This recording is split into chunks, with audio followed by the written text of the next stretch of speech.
wa rahmatullahi wa barakatuh. Before we begin this short talk, inshallah, and we hope to keep it short because of other responsibilities at the masjid, we say, فَقَدَّرَ اللَّهُ مَا شَاءَ وَفَعَلَ. Unfortunately, Sheikh Khalid, he couldn't be reached. And when I asked Ammar what was the talk that he wanted me to do, he said, you can do whatever you want. This was the other day. So I said, okay, I'll do it on the importance of the Arabic language. He said that Sheikh Khalid Raddadi was supposed to do it on the importance of the Arabic language.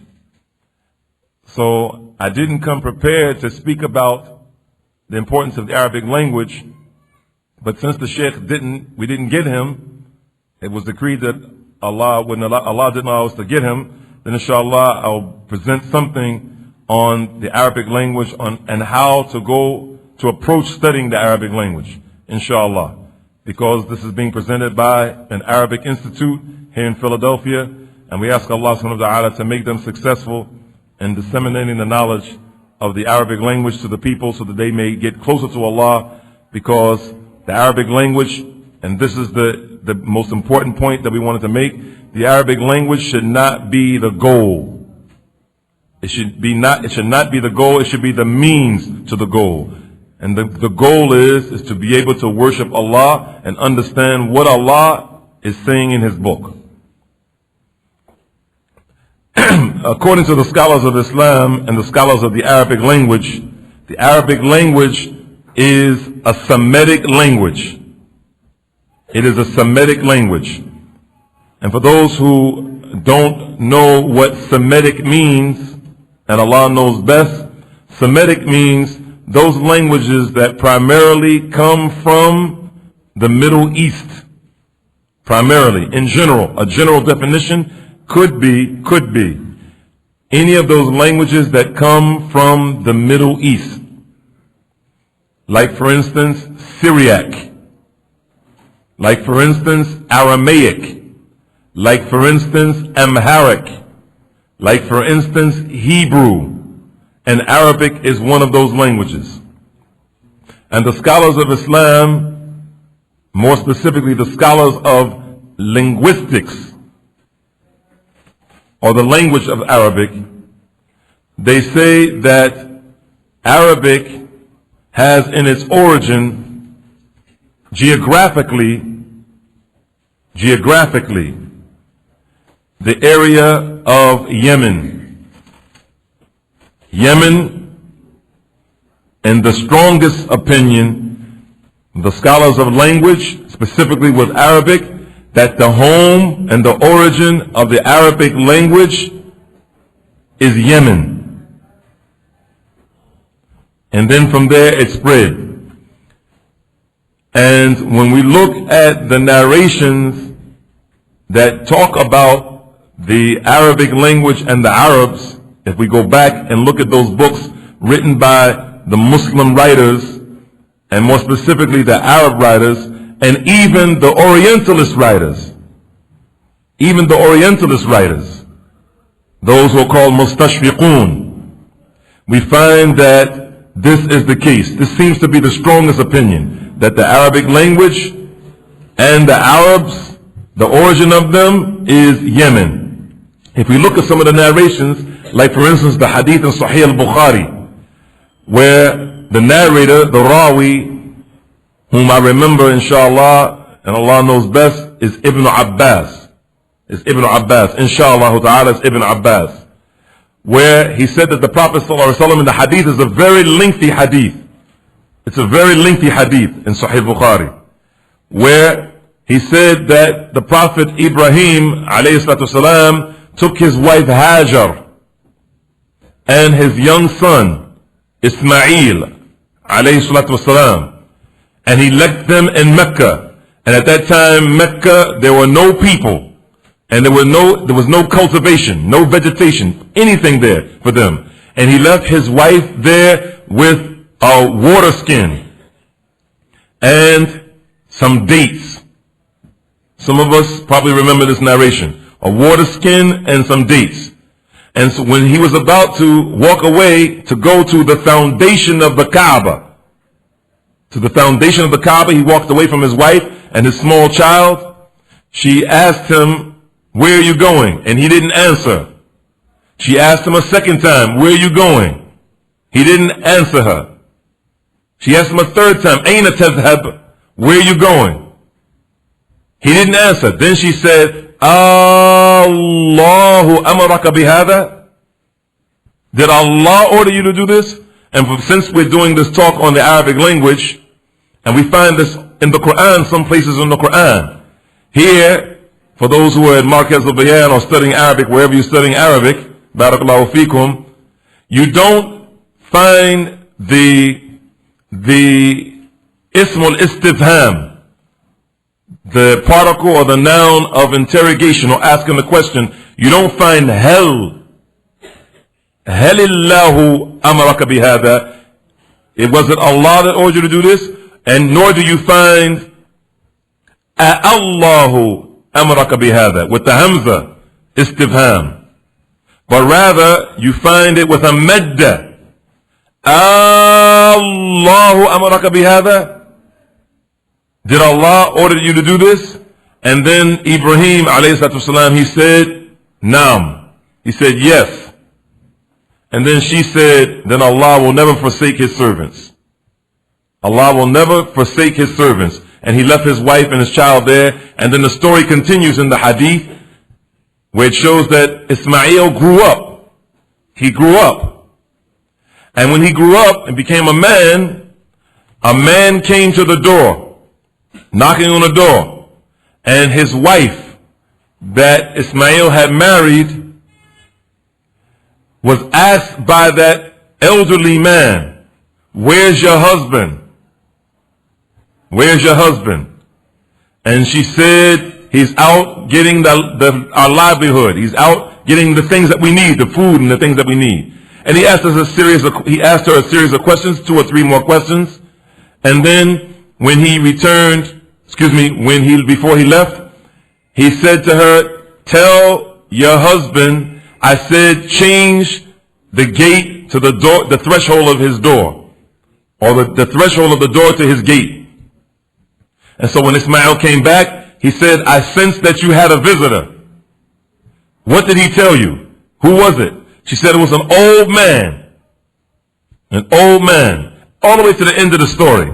The point that we wanted to make is that woman that he married was from a tribe called Jurhum. The tribe of Jurhum. And when you go back to the explanation of that hadith, Ibn Hajar al-Asqalani al-Hafiz, he says that tribe was from Yemen.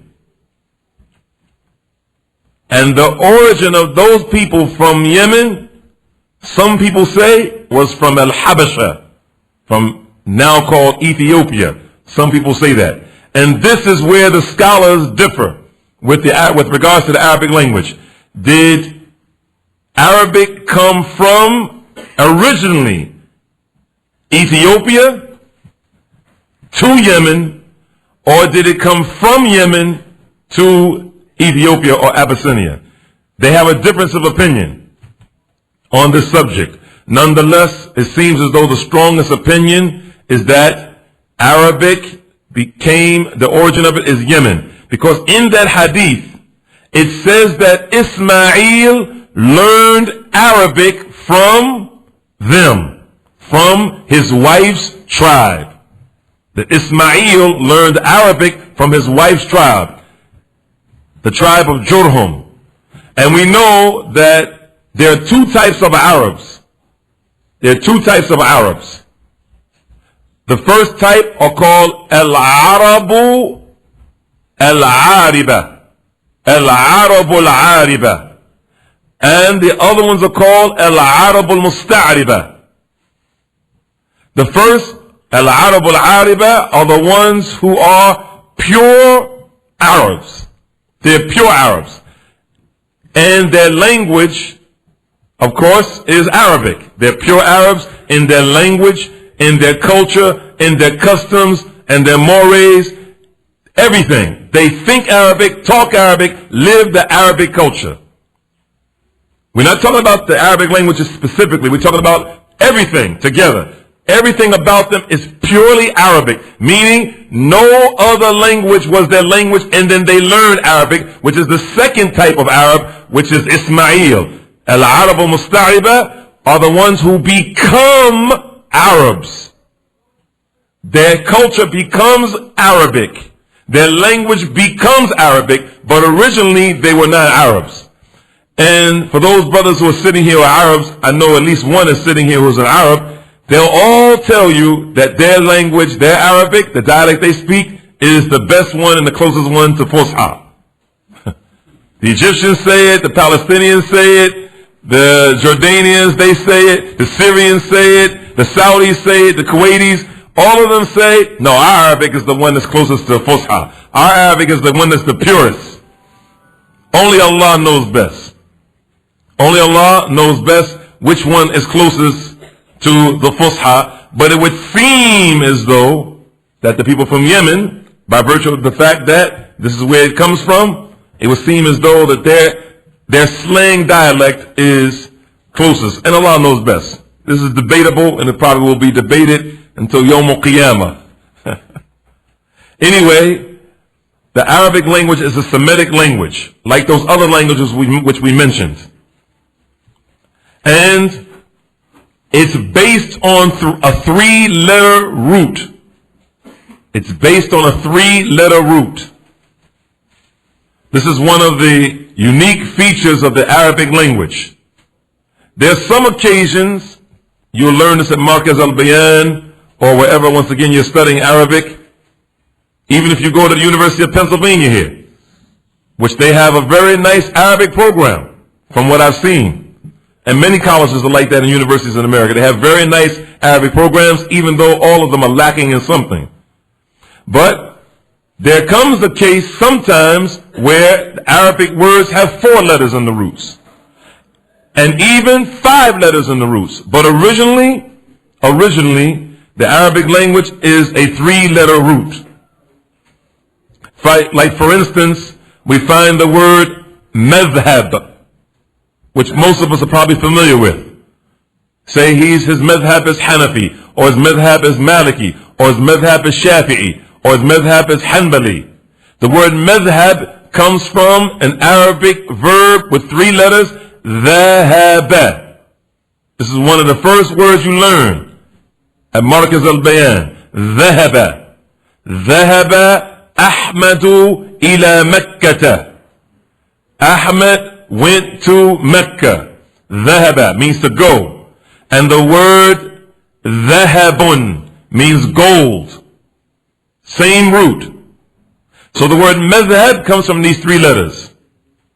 Comes from these 3 letters. And someone may ask the question, how does the word madhab, how is that related to the word to go? Or he went? That's another question that you can ask the people at Markaz al-Bayan. Inshallah. The Arabic language is composed of different sciences. And the people of the Arabic language, the scholars that is, of the Arabic language, they say that when someone learns Arabic, he has to understand, or she has to understand in the fact that they have to learn those 3 sciences, those 3 basic sciences. Because in Arabic, there are approximately 10 to 12 sciences, Arabic disciplines, individual Arabic disciplines. For us in America, we usually think there's only one. We think that there's only one, which is an-nahu, grammar. The average American Muslim, when they start learning Arabic, that's all they're concerned with is grammar. But there are approximately 10, 11, or maybe 11 more sciences other than grammar. The ones that we're concerned with for the goal that we have are 3. 3 out of the 11 or 10 or 12. There are 3. Just 3. Those are the ones we're concerned with. Because what we're concerned with is learning how to read the Quran and understand what Allah is saying in the Quran and understand the books of tafsir and understand the books that explain the hadith. This is our goal, so we can get close to Allah. We're not really that concerned with the other 10 or 11 or 9 or 10 branches or sciences. As for an-nahu, which is commonly translated as grammar, nahu means the study of the language and the various rules that govern the words when they appear in the sentence. This is the basic meaning of a nahu. It means the study of the language and the various rules governing the words as they appear in a sentence.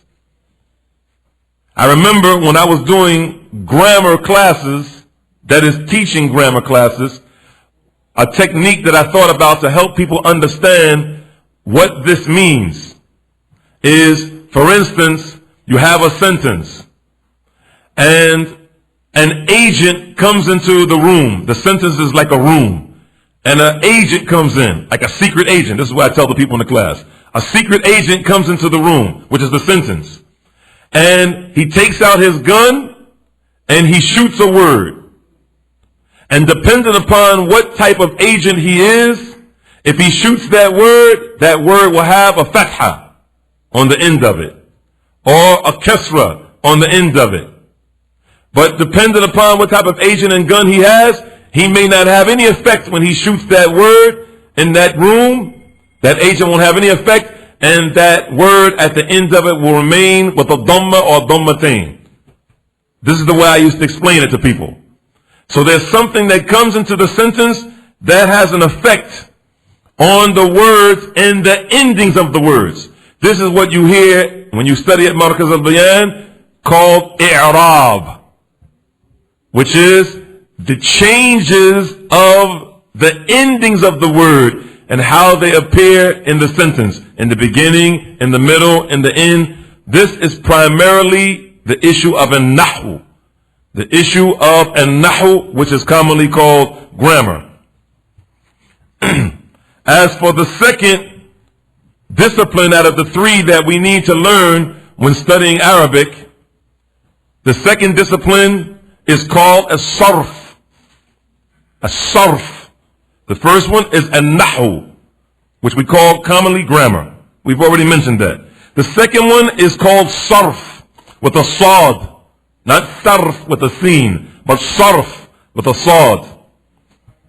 This usually is translated as morphology. Morphology.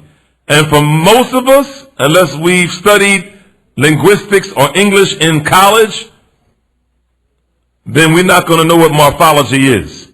Just like when we study Arabic from the English perspective, we don't know what nominative is, and accusative is, and genitive is, and Joseph case. We don't know these things. That's why it's better to study Arabic in Arabic. It's better to study in Arabic. So sarf, they usually translate it as morphology. But the actual meaning of sarf means the metamorphizing or changing the root, the base root of the word to many different examples to achieve meanings that couldn't be otherwise achieved. That couldn't be otherwise achieved. So the science of sarf is mostly dealing with verbs and those things which derives from those verbs.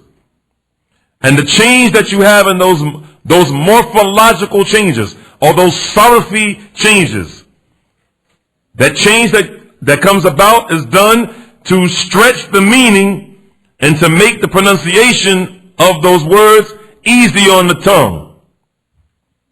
For example, we have the verb kataba. Kataba. So when you're dealing with the issue of sarf, this is not grammar. This is the second of the three disciplines or science. You have the verb kataba. Kaf, ta, ba. From that word, with the science of sarf, you can have a variety. In fact, almost endless words can be derived. You have from kataba, maktub, kitab, katib, kitaba, kutab. All of these words and more come from that general root, kataba.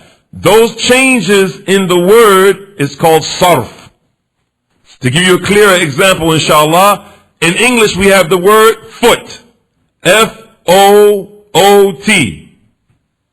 If you wanted to make a sarfi change of that word, take out the two O's and put in two E's. Feet. It's still basically talking about the same thing. But by taking out the two O's and putting in two E's, you change it from singular to plural. Foot, feet. So there was some type of structural change in the actual word. Brothers and sisters, barakallahu fikum, sarf is extremely important in learning Arabic. Extremely important. And from my experience, wallahu musta'an, when I began studying Arabic, and I say wallahu musta'an because I started studying Arabic in 1976 without a teacher. And that's not the way to go. That is not the way to learn Arabic by yourself. Even though we have some people who have excelled and have made serious advancements studying by themselves. But it is not the way to go. In fact, it can be dangerous. It can be very dangerous.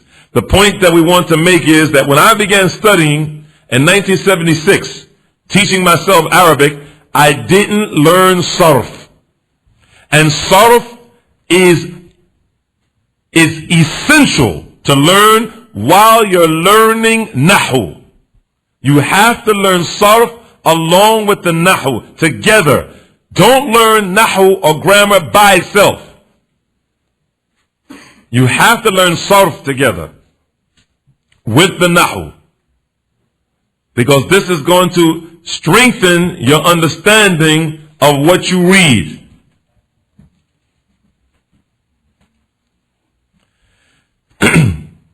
The third science that has to be learned for us, that has to be learned for us who are in America or wherever we may live in non-Arab countries, and we're trying to learn the Arabic language so that we can get to know who Allah is and what Allah is saying in His book, which is a book that is Arabic and no other language. Even though the scholars of Islam and the scholars of the language differ on the Arabic words in the Quran, some words are not originally Arabic.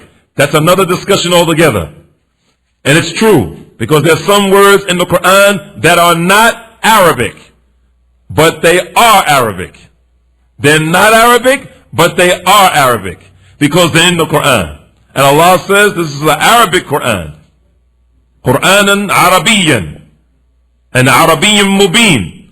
It's an Arabic Quran. So even if there are some words like Jibt and Taghut, whose origin are not from Arabic, or like Sirat and Sirat al-Mustaqim, which is not originally Arabic, even though it comes from other languages, because it is in the Quran, and Allah says that this is an Arabic Quran, it is Arabic. Why? It's because, as Ibn al-Jurrum said, and the Arab linguist after him and before him said, Al-Kalam huwa al-lafzu al-murakkabu al-mufidu bil-wadi'.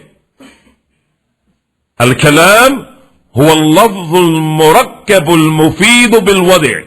That speech is a lafz, number one. Al-Murakkab, Al-Mufid, Bil-Wadi'. Bil-Wadi' means it has to be with Arabic letters. It has to be with Arabic letters. So, with the study of sarf, you learn the structural changes of the word. And that third science or discipline that we have to know to get close to Allah, to know what Allah is intending for us to understand, is called al-balagha. It's called al-balagha. So we have to know nahu, we have to learn as-sarf, and we have to learn al-balagha. The other 9 or 10 or 11 sciences, we don't have to deal with that, inshallah, because we have a different goal. Al-balagha is the science dealing with the rhetorical eloquence of the Arabic language and how it's to be conveyed properly. How the meanings are to be conveyed properly according to the situation. According to the situation. They call it in English rhetorical eloquence, but that doesn't help us. Those long, big phrases and words don't help us. Rhetorical eloquence. And if you ask the average Arab, if you say to him, do you know rhetorical eloquence?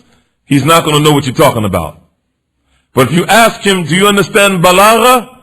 He's going to know what you're talking about. Even if he hasn't studied balagha, he's going to know what you're talking about if you say balagha. Because he's an Arab. It's his language. In general. In general. English has some forms of balagha, but it's not like Arabic. It's not like the Arabic language. The balagha of the Arabic language is very, very precise and very beautiful. Balagha also deals with the meanings of the words, and they take shape in different stages and in different usages in the sentence. Also, balagha is essential in totally or fully understanding the miraculous nature of the Quran. There's something called i'jaz, the i'jaz of the Quran. The i'jaz of the Quran means the inimitability of the Quran, that the Quran can't be imitated. The Quran cannot be imitated because of the i'jaz, because of the miraculous nature. It can't be imitated. It's inimitable. No one, jinn, angel, or man, can bring anything like the Quran. It's very easy for Chaucer, for those who studied English in college or in high school, you remember Chaucer, or Shakespeare, or any of those great Englishmen or English scholars. Very easy for any one of those people to duplicate or even beat, say he Allah is one. Allah is independent, upon whom we all depend. He neither begets nor is he begotten, and there's nothing comparable to him. You probably can get one of these rappers to do better than that. They can match that or beat that right on the spot without fixing their rhymes before it. They can probably do it right on the spot. But no one is going to be able to come with something like قُلْ هُوَ اللَّهُ أَحَدٌ اللَّهُ الصَّمَدُ لَمْ يَلِدْ وَلَمْ يُولَدْ وَلَمْ يَكُنْ لَهُ كُفُوًا أَحَدٌ. No one. Because that's the speech of Allah. And it is miraculous in its nature. Those 4 verses are a miracle. It may not seem like that to you or me who are not Arabs, but when the Arab, even an ignorant Arab, when he hears قُلْ هُوَ اللَّهُ أَحَدٌ اللَّهُ الصَّمَدُ لَمْ يَلِدْ وَلَمْ يُولَدْ وَلَمْ يَكُنْ لَهُ كُفُوًا أَحَدٌ, he's going to say, even if he's ignorant, there's no way a human being could have said that. And that's why when the Arabs in the time of the Prophet ﷺ used to try to match the Quran and make up poetry to try to compete with the Quran, one of them, who was a very famous poet, he used to try to match the Quran. And if you were to listen to some of those things he used to make up, just now after being Muslims in America, listening to it, you can say, that's not the Quran. It's clear that that's not the Quran, because your ear has been accustomed to the Quran. So balagha is that which brings us the understanding of what is intended in the Quran and also in the language itself. These are the three things that is necessary for us to learn. As for the course that we need to take, the first thing that we need to know, and we need to deeply consider, is that you have to understand Arabic in Arabic. You have to understand Arabic in Arabic. Translating is a downfall. Translating Arabic is a downfall. What we mean by translating, we mean by that is looking at the Arabic, then going to look up the words in English. This is going to set you back. It's going to keep you back, and you're not going to be able to understand the language if you continue to do that. But rather, when you're studying the Arabic language, for instance, when you're utilizing the dictionary that you should be utilizing is an Arabic dictionary with no English. Now that may seem like, you're going against what the goal is. But the goal is to learn Arabic, not English. So if you really want to learn Arabic, then you have to learn and understand Arabic in Arabic. And we'll give some examples for that later, inshallah, if we have the time. The second thing we need to know is that the traditional method of learning Arabic has already been tested. And there's no need for new ways to learning the lugha, the Arabic language. You can go on the internet, and some people will say, a new method, $69.95, PayPal. You can use your bank card, your Mac card or whatever. Buy it now. It's a new method. 25 CDs, 3 books, instructional guides, study guide, new ways to learn Arabic. Once again, I began learning Arabic in 1976. I can't even tell you how many books have been put out in the United States or in England combined on trying to learn the Arabic language, and every single person, including the person who you're listening to right now, is still learning Arabic because they didn't start out properly. Every single brother and sister I know from 1976 and before I became a Muslim in the 60s, they're still learning Arabic. Why? It's because they didn't learn Arabic from the proper sources and the methodology that the Salaf left for us. That is the Imams of the Salaf. And they always tried to use a new way. I remember in the 70s, the book that was most popular, there were 2 books that were most popular for people to learn Arabic. One is what we call Kapalawaski. Kapalawaski. For those brothers who started studying Arabic around my time, around my age, they remember it. There's 4 books, Kapalawaski. I still have them in my house. They're written by Jews.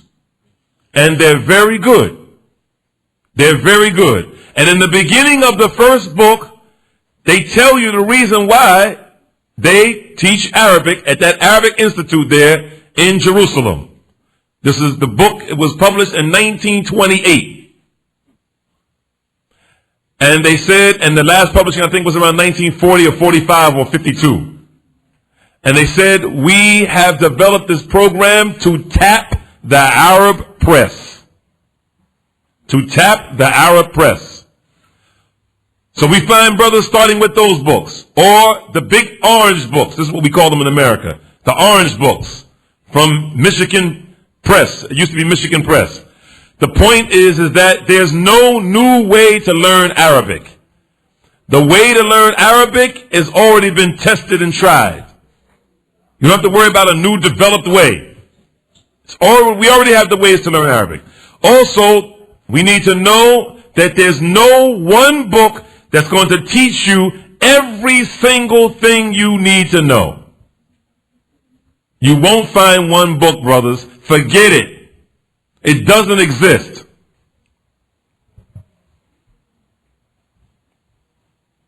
The other thing that we need to know is that Arabic is difficult in the beginning. But as you go through your lessons and apply yourself, then Arabic becomes easy. Don't let the Arabs deceive you when they tell you Arabic is difficult. It's not difficult. It's very easy. And you can become a master of the Arabic language in America. You don't have to leave. It's good to leave. It's better to be in the land of the Arabs, but you can master Arabic in America, in Philadelphia, without leaving the United States. It's very possible. And there are many people, too many to count, who mastered the Arabic language and understand it as well or better than the Arabs who weren't Arabs. Example, Imam al-Bukhari, rahimahullah, was not an Arab. He was not an Arab. It's debatable if Imam Muslim was an Arab. Aboo Dihyah, Imam al-Tirmidhi. We can go on and on. There's a big, huge dictionary / lexicon. Huge book. I don't know how many volumes. Maybe 15 volumes, 20 volumes, called Lisan al-Arab. Very famous dictionary. Maybe 15 volumes. I can't remember.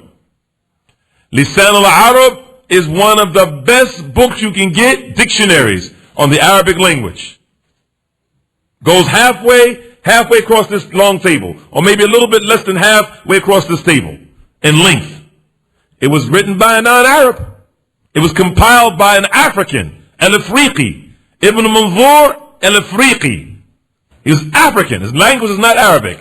And all of the Arab scholars and non-scholars, they depend on Lisan al-Arab. And they quote Lisan al-Arab, but it was written by someone who wasn't Arab. You can go to Indonesia finding people mastering Arabic.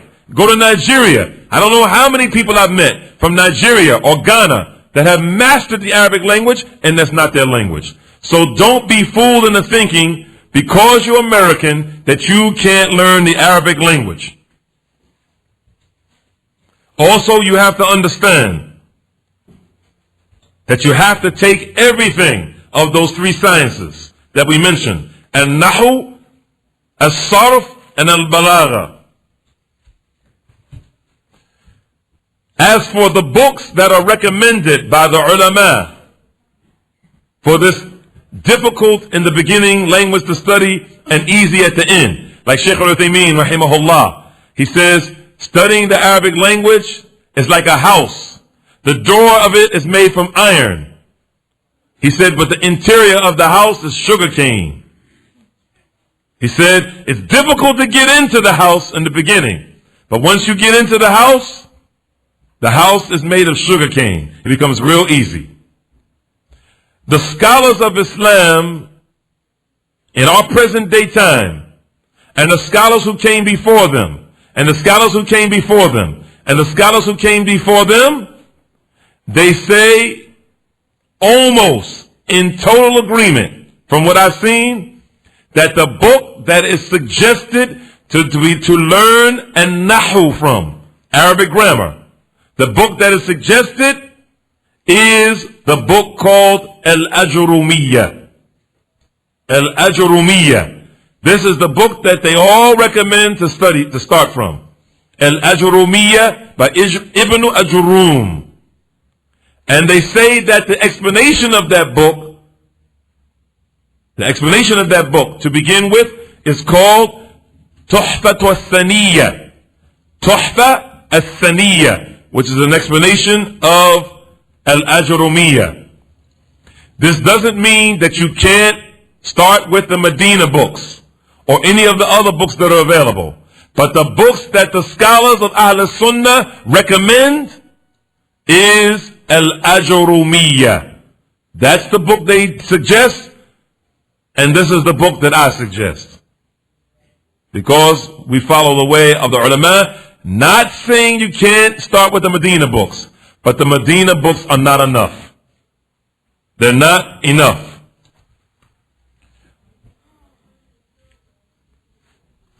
In addition to that, these are some guidelines that need to be followed, or that should be followed. And you can put them in any order because this is not in any special order, inshallah ta'ala. You should try to listen to the Quran and try to understand the Quran when you listen to it. This is key in learning the Arabic language. Try to listen to the Quran and try to understand what is being said when you listen to the Quran. Because the Quran is Arabic and it is the speech of Allah, uncreated. It is the speech of Allah and it is uncreated.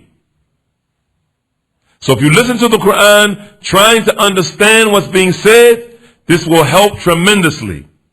Because the Quran is the #1 source for the Arabic language and those who are trying to study it. It's the #1 source. And you'll find that even people who memorize the Quran that don't know an-nahu, and they don't know as-sarf, and they don't know balagha, people who when they begin, those same people, when they begin to start studying those sciences, they grasp it better and have a better understanding than the person who didn't memorize the Quran. Because all those words and those phrases that they're now going to, oh yeah, wow, yeah, that's this verse, and that's this, and that's that. And it starts to come together easier than the person who didn't memorize the Quran. Also, as we mentioned, we shouldn't be like the people who try to translate everything into their own language. Because this is going to take a lot of time, and it's better to understand the Arabic in Arabic. So for instance, if you have an Arabic dictionary, Arabic, of course you're going to have to utilize an English dictionary, and the preferred one, of course for us in America, is Hans Ware. That's the preferred one. That's the one that's most popular. There are others, but that's the one that's most popular. The recommended, this is from me, this is not from the ulama, this is from me. The recommended dictionary to use, I suggest, from my hit and miss study of Arabic, my trial and error study of Arabic, I would suggest, through the years that I've been doing it, the best dictionary to carry with you, to study, is called Ra'id at-Tullab. Ra'id at-Tullab. Ra'id at-Tullab. There's a bigger version called Ar-Ra'id by the same person. But the smaller version, that's about the size of this mushaf in height, and it's about this thick, but it's this size, the size of this mushaf. Ra'id al-Tullab. And you can get it here in America. You can buy it in America, inshallah. Don't ask me where, but I know it's here. Inshallah, we may be able to find it for those who want to study it. That book, Ra'id al-Tullab, is one of the best dictionaries for a beginner. You're going to have to, in the beginning, have Hans Ware with it. Because the book is Arabic. But you should not depend on the English dictionary in translating the definition. Because the reason why we're saying studying Arabic, losing an Arabic dictionary, is because when you go to the Arabic English dictionary, it'll just give you the definition, but it won't give you the meaning. There's a difference between the definition of the word and the meaning of the word. The Arabic dictionary will teach you the meaning of the word with the definition. The Arabic English dictionary will only give you the definition. It won't give you the meaning. It will not give you the meaning. I'll give you an example, and we gave this example in some classes in the masjid. For those of you who probably remember, and I'm sure maybe some of you sitting here will remember, that mat that you put on the floor, that you're about to eat your food with, the Arabs now call it sufra. They call it sufra. But the original word for that mat that you put on the floor, in America, the American Muslims call it ma'idah. We call it Ma'idah. We mispronounce it. But it's called Ma'idah. Like Surah Ma'idah. That mat that you put on the floor is called khiwan or khuwan. It's called khiwan or khuwan. More properly, khuwan. That mat that you put on the floor is called khuwan. That mat, that same khuwan, when you put on the floor and you put food on it, is now called ma'idah. If you take the food off, no food, it's called khuwan. The same mat. And this is the way of the Arabic language. The subtleties of the language is like this. If you go to the dictionary that's Arabic English and you look up khuwan, for instance, it's going to say tablecloth or the mat which you put the food on. If you look up the word ma'idah, it may tell you the same thing. So you'll think that it's synonyms, that those two words are synonyms, but they're not synonyms. They're not. Like the word dalu. Del, lam, wow. Dalu. Dalu is a bucket, but so is dhanoob. A dhanoob is a bucket also. But how do you know the difference between dhanoob and dalu? If you go to the Arabic English dictionary, it won't tell you. It'll just say bucket or container with water. But if you go to the Arabic dictionary, it's going to be very definitive in the meaning. In the meaning. This is why we say you have to study Arabic in Arabic. When you use a dictionary, use it Arabic and Arabic to Arabic, using the hands where initially, but you have to try to divorce yourself from the Arabic English dictionary and depend only on the Arabic dictionary. In addition to this, in studying Arabic, you should, when you read a word, you should underline that word in the dictionary, make a note of it, so that you'll be able to use it in the context that it was used in the example in the dictionary. Even if you have to use an index card or a place card, write that word down and try to utilize it as much as possible. Building vocabulary is essential in Arabic, but it's not the end. Just knowing a whole lot of words won't work, because words in Arabic change their meanings. They change their meanings with regards to the context.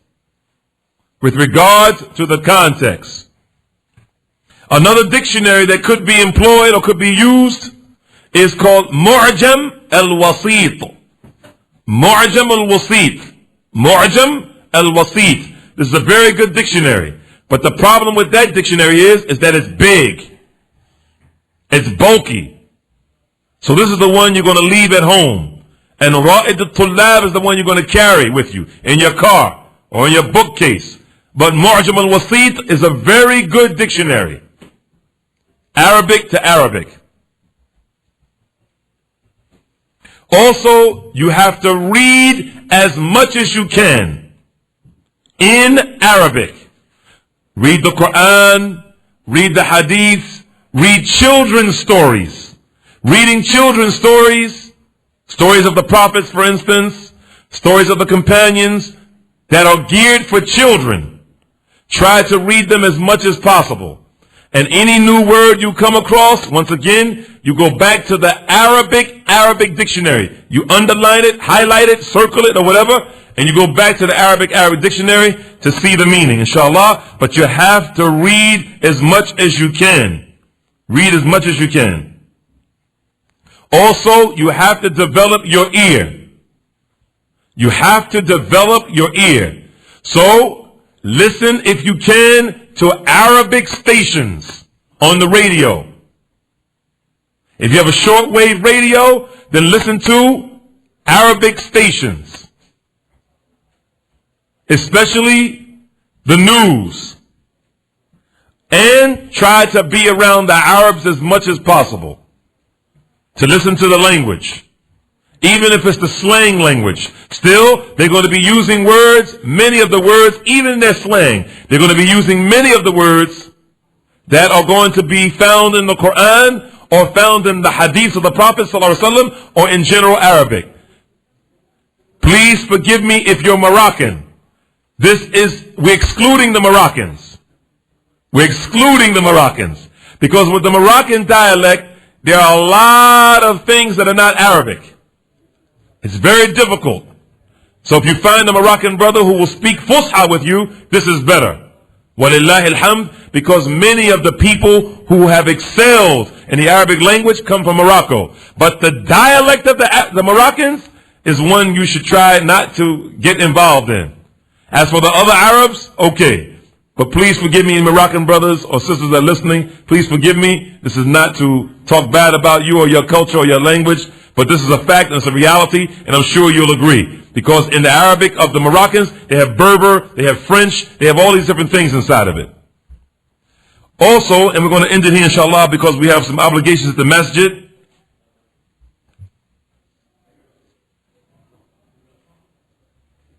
We also should know that sticking with those people who are students of knowledge, those people who are students of knowledge, who understand the Arabic language, sticking with them and asking them and trying to get them to assist you is very important, inshallah, in studying the Arabic language. And lastly, inshallah, and we won't be able to have time for any questions, please forgive me. Lastly, remember what we said firstly, is that the goal is to understand the book of Allah. That is the goal.